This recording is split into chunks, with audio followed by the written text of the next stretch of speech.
Sodom Gomorrah அக்கிரமத்தின் பெயர்ந்திருந்தது. பாவத்தில் மூழ்கிய நகரங்கள். பண்டைய காலத்தில் யோர்தான் சமவெளியில் சோதோம் கொமோரா என்ற நகரம் இருந்தன.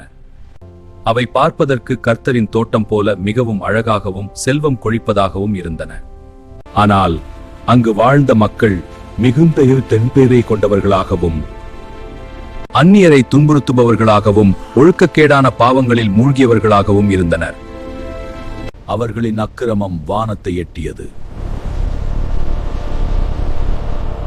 ஆண்டவரே, நீதிமான்களை அழிக்கிறீரோ? நான் அழிக்க தீர்மானித்து விட்டேன். ஆனால் நகரில் நீதிமான்கள் இருந்தால் அவர்கள் நிமித்தம் நான் மன்னிப்பேன்.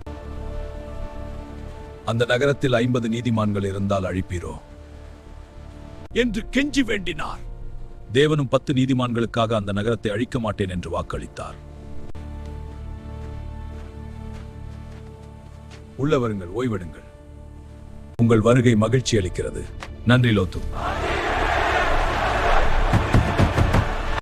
இந்த தீய மக்களை நாம் குருடாக்குவோம். எங்களை காப்பது. நகரம் அழிய போகிறது. உடனே வெளியேறுங்கள். தேவதூதர்களே, ஏன் இந்த அவசரம்? லோத்து கிருபையின் நிமித்தம் உடனே புறப்படலாம். கர்த்தருக்கு நாம் போகலாம். பின்னிட்டு பார்க்காதே. சமவெளி எங்கும் நிற்காதே. மலைக்கு ஓடிப்போ. லோத்து சொவார் என்ற இடத்திற்கு சென்றடைந்ததும் சோதோம் கொமோரா நகரங்களும் அங்கிருந்த மக்களும் நெடுந்தன. துரதிருஷ்டவசமாக ஓடிச் செல்லும் வழியில் லோதுகளின் எச்சரிக்கையை மீறி பின்னால் திரும்பி பார்த்தார். கதையின் நீதி.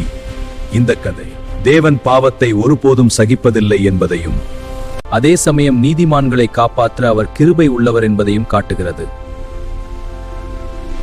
பின்னிட்டு பார்க்காம கர்த்தரை நோக்கி ஓடுவதே ஜீவனுக்கு வழி.